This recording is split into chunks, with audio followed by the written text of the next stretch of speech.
Assalamualaikum warahmatullahi wabarakatuh. Alhamdulillahirabbil alamin wa bihi nasta'inu ala umuri dunya waddin. Wassalatu wassalamu ala asyrafil anbiya'i wal mursalin Muhammadin khatamin nabiyyina wa ala alihi washabihi ajmain. Amma ba'du.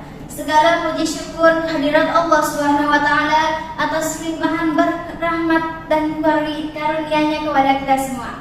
Salawat serta salam semoga tercurahkan kepada Nabi Agung Muhammad Sallallahu Alaihi Wasallam yang kita nantikan syafaatnya di yaumul qiyamah nanti.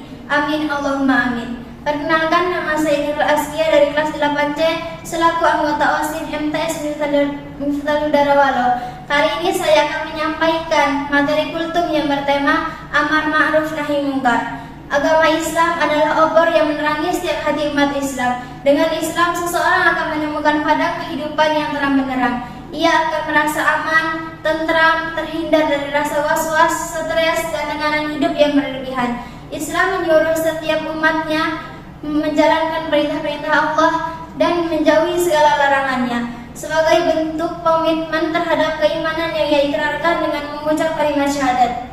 Wa ma umiru illa liya'budullaha mukhlishina lahu-d-din hunafa aw yuqimus salata wa yutuz zakata wa dzalika dinul qayyimah. Yang artinya, padahal mereka tidak disuruh kecuali supaya menyembah Allah dengan memurnikan ketaatan kepadanya dalam menjalankan agama dengan lurus, dan supaya mereka mendirikan salat dan menunaikan zakat. Dan yang demikian itulah agama yang lurus. Quran surah Al-Bayyinah ayat 5.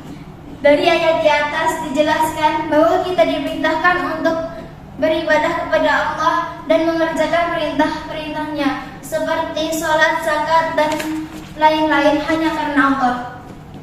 Dikisahkan bahwa ada seorang ahli ibadah dari umat Nabi Musa alaihissalam. Ia sangat taat kepada Allah, selalu zikir dan berdoa kepada Allah, menjalankan sholat setiap waktu, puasa sepanjang hari, dan menjauhi segala bentuk kemaksiatan dan keburukan. Suatu saat ia berkata kepada Nabi Musa alaihissalam, "Hai Nabi Musa, tolong tanyakan kepada Allah, apakah saya akan masuk surga setelah sekian lama aku beribadah menyembahnya?" Maka Nabi Musa menanyakannya kepada Allah.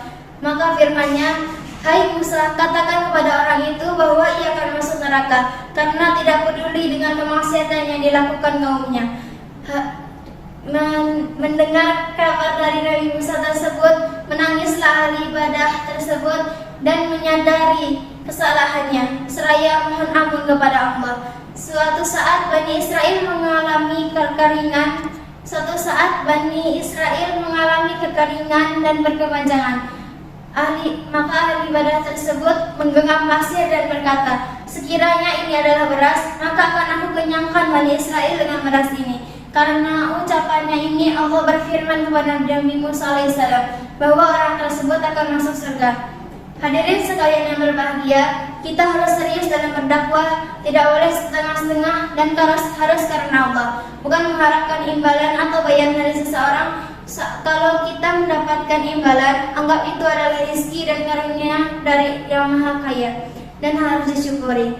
Kita harus berusaha sekuat tenaga untuk menghilangkan kemungkaran. Sebagai sabda Nabi Sallallahu Alaihi Wasallam, "Man ra'a minkum munkaran falyughayyirhu biyadihi fa illam yastati' fa bilisanihi fa illam yastati' fa biqalbihi wa dzalika ad'aful imani." Yang artinya, siapa yang melihat kemungkaran, hendaknya ia rubah dengan tangannya. Jika tidak mampu, maka dengan lisannya.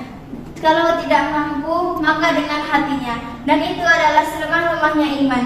Hadis riwayat Muslim. Hal ini sejalan dengan metodologi dakwah yang telah ditelaskan oleh Allah. Dan diantara dengan menggunakan bahasa yang baik dan cara yang santun. Demikian apa yang dapat saya sampaikan. Marilah kita beramar ma'ruf nahi mungkar.